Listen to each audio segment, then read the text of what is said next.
आज के नाफेड के कार्यक्रम में उपस्थित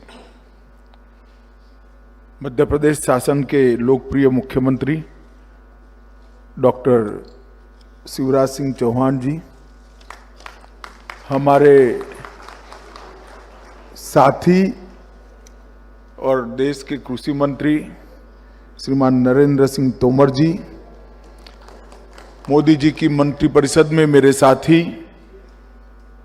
श्रीमान BL वर्मा जी, मध्य प्रदेश के सहकारिता मंत्री श्री भदौरिया जी, मध्य प्रदेश के कृषि मंत्री श्री कमल पटेल जी, आज के कार्यक्रम के उत्सव मूर्ति जिनके निमंत्रण पर हम सब यहाँ आए हैं, डॉक्टर विजेंद्र सिंह जी,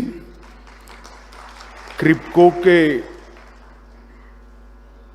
अध्यक्ष और नाफेड के डायरेक्टर डॉक्टर चंद्रपाल सिंह जी, इफको और राष्ट्रीय सहकारी संघ के अध्यक्ष श्रीमान दिलीप सांघानी जी, सहकारिता मंत्रालय के सचिव ज्ञानेश कुमार जी और नेफेड के MD श्री राजवीर सिंह जी, और आज इस कार्यक्रम में उपस्थित इतनी बड़ी संख्या में आए हुए सारे सहकारिता आंदोलन के बंधुजन, भगिनी और किसान भाइयों और बहनों, आप सभी का आज के कार्यक्रम में स्वागत है। आज कृषि विपणन में सहकारी संस्थाओं की भूमिका, इस विषय पर राष्ट्रीय सम्मेलन यहाँ पर रखा गया है। बारिश के कारण इसके पहले के आपके कार्यक्रम थोड़े डिस्टर्ब हो गए हैं, मगर हम बहुत कम समय के अंदर सहकारिता मंत्रालय मार्केटिंग के क्षेत्र के अंदर सहकारिता की भूमिका को आमूलचूल परिवर्तन किस प्रकार से हम करें, इसको लेकर एक कार्य योजना लेकर आने वाले हैं। अभी कहने को तो बहुत सारे अचीवमेंट्स हैं, देखे भी हैं, और साच अर्थ में अचीवमेंट है। एक सहकारी संस्था नाफेड इतना बड़ा योगदान लोगों के और सरकार के बीच में कड़ी बनने का, किसान और सरकार के बीच में कड़ी बनने का, और ढेर सारी सरकारी योजनाओं को जमीन पर उतारने का कर रही है। कोई बहुत छोटी बात नहीं है। चाहे दलहन हो, चाहे तिलहन हो, चाहे सरकारी योजना का सस्ता अनाज पहुंचाना हो, चाहे भाव को, दरों को स्टेबिलाइज करने के लिए इंटरवेंशन करना हो, चाहे मोदी जी की कल्पना वन डिस्ट्रिक्ट वन प्रोडक्ट को साकार करने के लिए इतने कम समय में अनेक विध जिलाओं का संपर्क कर कर इसकी उपयोगिता बढ़ानी। हर क्षेत्र में नाफेड ने ढेर सारे अचीवमेंट्स प्राप्त किए हैं, और हम सब सहकारिता क्षेत्र के साथ जुड़े हुए लोग इसको जानते भी हैं, इसको मानते भी हैं। जहां तक भारत का सवाल है, कृषि उत्पाद में हम लगभग दलहन और तिलहन छोड़कर आत्मनिर्भर हो चुके हैं। चाहे दूध का क्षेत्र हो, चाहे गेहूं चावल का क्षेत्र हो, चाहे चीनी हो, चाहे गुड़ हो, अनेक क्षेत्र के अंदर आज हमें किसी पर निर्भर रहने की जरूरत नहीं है। और ये 8 साल के अंदर मोदी जी के नेतृत्व में किसानों की आय को दोगुना करने के लिए भी ढेर सारे उपाय किए गए। और सबसे बड़ा काम अगर प्रधानमंत्री जी ने किया है तो MSP का मूल्य 50% मुनाफे के साथ जोड़कर करोड़ों किसानों के उत्पाद को उचित मूल्य दिलाने का काम। करोड़ों टन धान और गेहूं आज एमएसपी से खरीदे जाते हैं। लाखों टन दलहन तिलहन एमएसपी से खरीदे जाते हैं और हर साल ट्रांसपेरेंसी के साथ, पारदर्शिता के साथ हर साल इसके दामों का रिव्यू कर इसके अंदर बढ़ोतरी करने का काम भी नरेंद्र मोदी सरकार कर रही है। खाद्यान्न का उत्पादन 314 मिलियन मैट्रिक टन तक पहुंचा है। सहकारिता मंत्रालय की स्थापना के पहले ही प्रधानमंत्री जी ने कृषि उत्पादों के मार्केटिंग के अंदर अत्याधुनिक व्यवस्था को लागू करने के लिए कई सारे उपाय किए थे। राष्ट्रीय कृषि बाजार ई-नाम इसका एक उत्कृष्ट उदाहरण है। लगभग 1000 मंडी 18 राज्यों की और 3 यूटी की इसके साथ जुड़ चुकी है। ई-नाम पोर्टल पर 1.73 करोड़ से अधिक किसान और करीब 2.5 लाख व्यापारी अपना पंजीकरण करा चुके हैं और 20 प्रदेशों के 2100 से ज्यादा एफपीओ को भी ई-नाम पोर्टल पर जोड़ने का काम किया गया और इस सब के कारण मार्केटिंग के क्षेत्र के अंदर पारदर्शिता भी आई है और किसान को उचित दाम मिलने की शुरुआत भी हुई। एफपीओ का आंदोलन बहुत तेजी के साथ मजबूत आधार बना रहा है और ई-नाम प्लेटफॉर्म पर अब तक 2 लाख करोड़ से ज्यादा रुपयों का व्यापार हो चुका है। मित्रों, ये बहुत बड़ी भूमिका ई-नाम ने कृषि उपज के मार्केटिंग के अंदर तैयार की है। हमारे कृषि के एक्सपोर्ट ने $50 बिलियन को आंकड़े को इस साल क्रॉस कर दिया है। ये सहकारिता के साथ जुड़े हुए सभी लोगों के लिए एक बहुत बड़ा आनंद का विषय है कि इतना बड़ा कृषि उपज का एक्सपोर्ट भारत कर पाया है।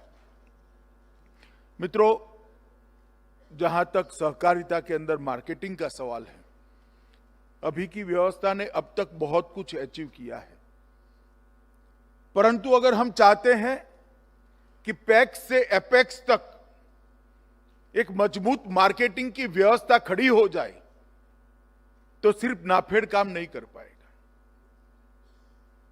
नाफेड के साथ साथ स्टेट के फेडरेशन, इसके बाद डिस्ट्रिक्ट के फेडरेशन, इसके बाद तहसील के फेडरेशन और पैक्स तक का सभी के सभी पैक्स को मार्केटिंग के काम के साथ जोड़ना पड़ेगा। और इसीलिए भारत सरकार पैक्स को बहुउद्देशीय बनाने के लिए, मल्टी डायमेंशनल बनाने के लिए, अनेक विध चीजें इसके साथ जोड़ने के लिए, जिससे पैक्स वायबल भी हो और पैक्स मजबूत भी हो और पैक्स मल्टी डायमेंशनल भी हो, एक मॉडल एक्ट पैक्स का लेकर हम आ रहे हैं। देश भर के सभी राज्यों से, सभी संस्थाओं से विचार विमर्श का काम समाप्त हो गया है। लगभग 1 महीने के अंतराल के अंदर ही भारत सरकार ये पैक्स के मॉडल बायलॉज को समग्र देश के लिए हम भेजेंगे और उसके बाद पैक्स अपने आप में, हर पैक्स अपने आप में एफपीओ बनने के लिए अपनी योग्यता प्राप्त कर देगा। पैक्स सीधा मार्केटिंग की व्यवस्था के साथ जुड़ जाएगा। किसान को ऋण देने वाला पैक्स किसान की उपज को परचेज कर स्टेट के फेडरेशन को भी दे पाएगा, नाफेड को भी दे पाएगा। और सिर्फ नाफेड के सभासद 900 पैक्स नहीं, देश भर के 63,000 जो क्रियान्वयन में पैक्स है, सब पैक्स से कर पाएंगे। इसके साथ साथ वो भंडारण का भी काम करेगा, ट्रांसपोर्टेशन का भी काम करेगा। जो पैक्स सक्षम है वो कोल्ड स्टोरेज भी बना पाएंगे। जो पैक्स के पास एक मजबूत आधार है मानव संसाधन का, वो गैस की एजेंसी भी ले पाएंगे। जिस पैक्स के साथ मजबूत आधार है वो पैक्स स्टोरेज से किसानों को ज्यादा फायदा मिले, दाम मिले, तब तक राह देखने की प्रक्रिया भी कर पाएंगे। 22 अलग अलग गतिविधियों को पैक्स के साथ जोड़ने का काम नरेंद्र मोदी सरकार करने जा रही है। और मेरे नाफेड के चेयरमैन साहब से मेरा निवेदन है कि नाफेड ने अब 900 पैक्स के लक्ष्य छोड़कर सभी 65,000 पैक्स के साथ मार्केटिंग एक्टिविटी के साथ जुड़ना चाहिए। नाफेड के काम को बृहद बनाना पड़ेगा और मार्केटिंग की व्यवस्था अगर पैक्स से एपेक्स तक हम सुदृढ़ करते हैं, पारदर्शी बनाते हैं, टेक्नोलॉजी का उपयोग कर कर उसको मजबूत करते हैं, तो मैं आपको वादा करता हूं कॉरपोरेट खेती की बात करने वाले लोग कोऑपरेटिव खेती की बात करते हो जाएंगे, वो दिन दूर नहीं। हमारी जो मूल व्यवस्था है वो व्यवस्था से ही अगर मार्केटिंग होता है तो मुनाफा सीधा किसान के पास जाएगा। और कई सारे अच्छे मॉडल हमारे यहां बने हुए हैं, कोऑपरेटिव शुगर मिल से लेकर अमूल तक। सारे मॉडल के अंदर जो मुनाफा है वो साल के अंत में सीधा किसान के अकाउंट में चला जाता है। तो मार्केटिंग का मुनाफा भला कोई प्राइवेट कंपनी के पॉकेट में क्यों चला जाए? मार्केटिंग के माध्यम से जो मुनाफा होता है, किसान को जो ज्यादा रेट मिलेगा, वो भी उत्पाद करने वाले किसान के बैंक अकाउंट के अंदर ही जाना पड़े चाहिए। इस प्रकार की व्यवस्था हम आने वाले दिनों में हम कर रहे हैं। सहकारिता में बीज तथा खाद के खरीद और वितरण में सहकारिता के भूमिका को बढ़ाने के लिए एक योजना हम बना रहे हैं। सारे पैक्स का कंप्यूटराइजेशन कर इसके सॉफ्टवेयर को मल्टी डायमेंशनल बनाकर इसके बायलॉज को बदलकर टेक्नोलॉजी का उपयोग करना चाहते हैं। किसानों के साथ पैक्स का एक्सेस हो अपने मटेरियल को बेचने के लिए, इसको एक और ऑप्शन मिले, इस प्रकार की व्यवस्था करना चाहते हैं। मंडी के व्यवहार के अंदर सरलता आए और प्रोडक्ट की प्रॉफिटेबिलिटी बढ़े, इसके लिए भी हम एक योजनाएं बनाने जा रहे हैं। और मित्रों, मैं एक और बात कहना चाहता हूं, नाफेड विपणन के दुनिया में हमारा सबसे शीर्ष संगठन है।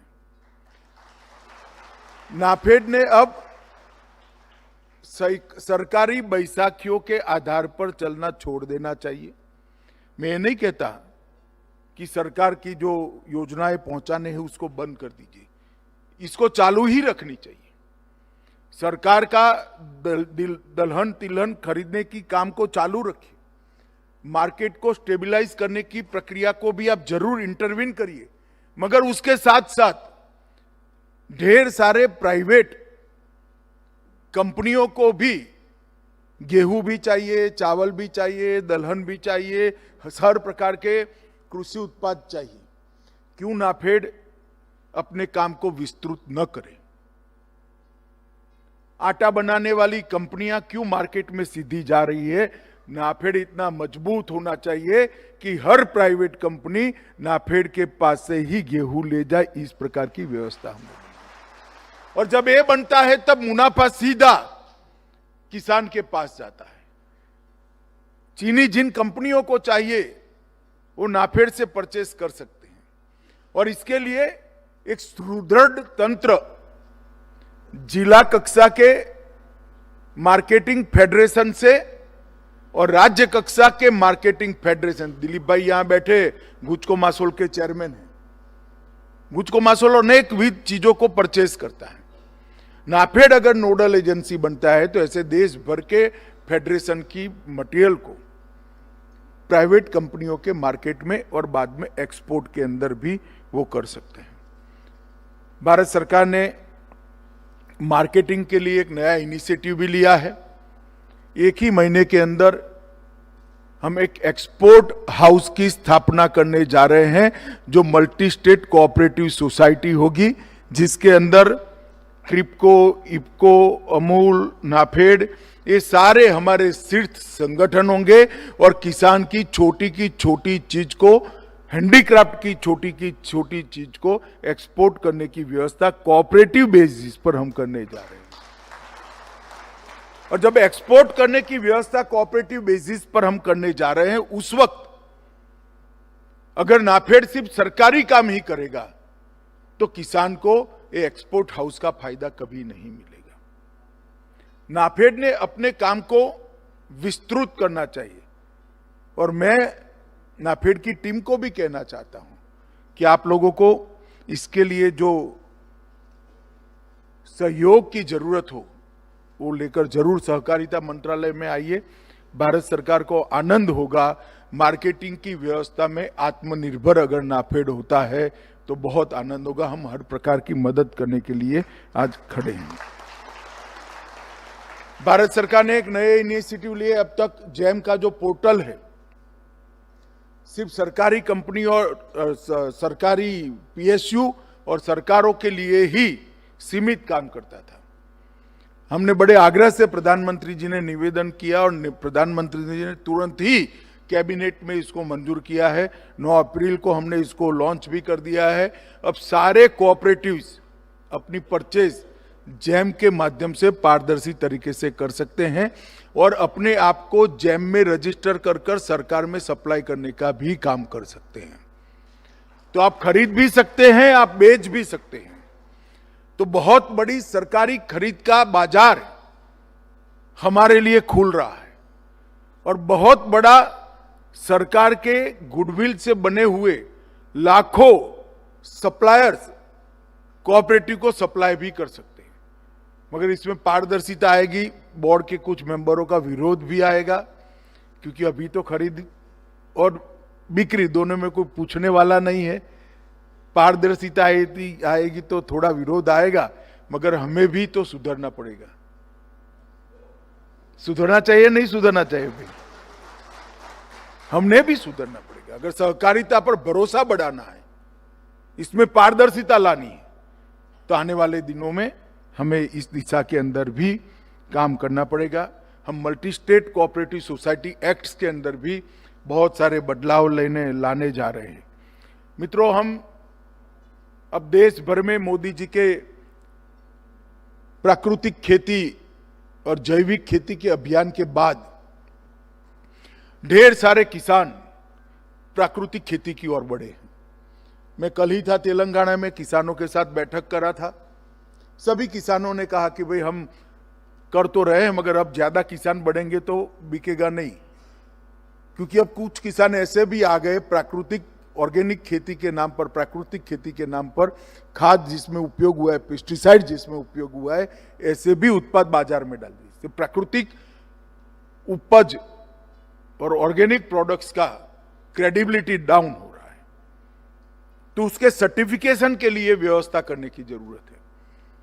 मुझे आपको बताते हुए आनंद है कि अमूल बहुत नजदीक पहुंच गया है। थोड़े ही समय के अंदर देश भर में, शुरुआत कुछ राज्यों से करेंगे, बाद में धीरे धीरे हर जिले तक जाने का लक्ष्य है।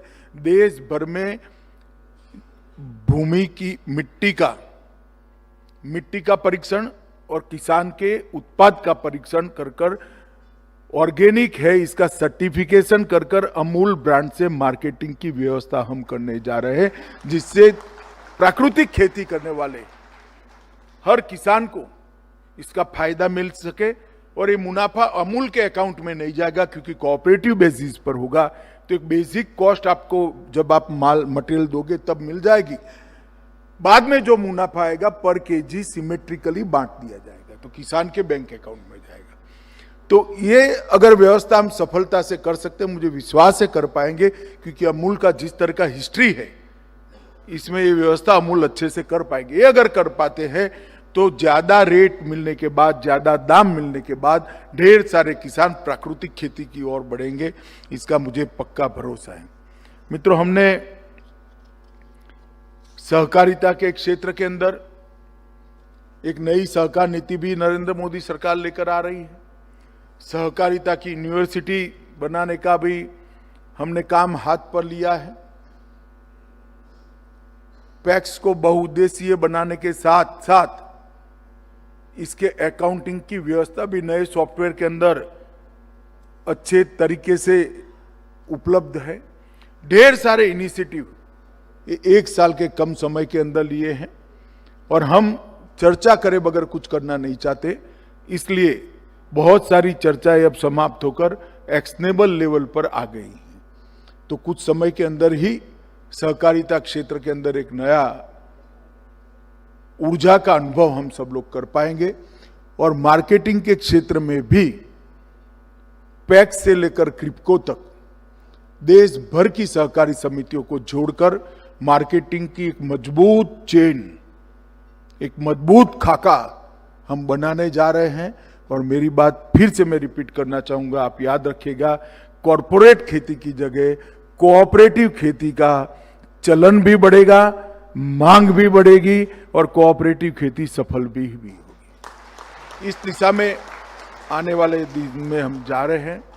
क्रिप्को, इफको, अमूल, ये सारी हमारी सक्सेस स्टोरी है। इसको दुनिया के सामने रखना चाहिए। शायद ही दुनिया में कुछ देश ऐसे होंगे जहां इतनी बड़ी सहकारिता का आंदोलन सालों से सफलता के साथ चल रहा है। नाफेड को भी मजबूत करने की जरूरत है। व्यक्तिगत रूप से इनके बोर्ड के साथ मेरा बैठना भी नहीं हुआ है। सितंबर महीने के अंत में इनकी मीटिंग भी मैं बुलाने वाला हूं, परंतु अकेला नाफेड सरकारी आधार पर चले ये आज के समय के लिए पर्याप्त नहीं है। नाफेड पैक्स के आधार पर और मार्केटिंग की क्षमता के आधार पर, एक्सपोर्ट के आधार पर एक मजबूत मार्केटिंग करने वाली संस्था बने, ऐसी मेरी इच्छा भी है और नाफेड में एक क्षमता भी है। आप सभी को आज मार्केटिंग के विषय पर चर्चा के लिए सम्मेलन बुलाया, मेरे विचार आपके सामने रखने के लिए आपने मुझे मौका भी दिया, इसलिए मैं बहुत बहुत धन्यवाद करना चाहता हूं। और फिर से एक बार, मोदी जी ने नाफेड को बाहर निकाला है। मोदी जी ही नाफेड को मल्टी डायमेंशनल और मजबूत आधार वाला एक आत्मनिर्भर कोऑपरेटिव यूनिट बनाएंगे, इसका मुझे विश्वास है। आप सबको अनेक अनेक शुभकामनाएं। वंदे मातरम।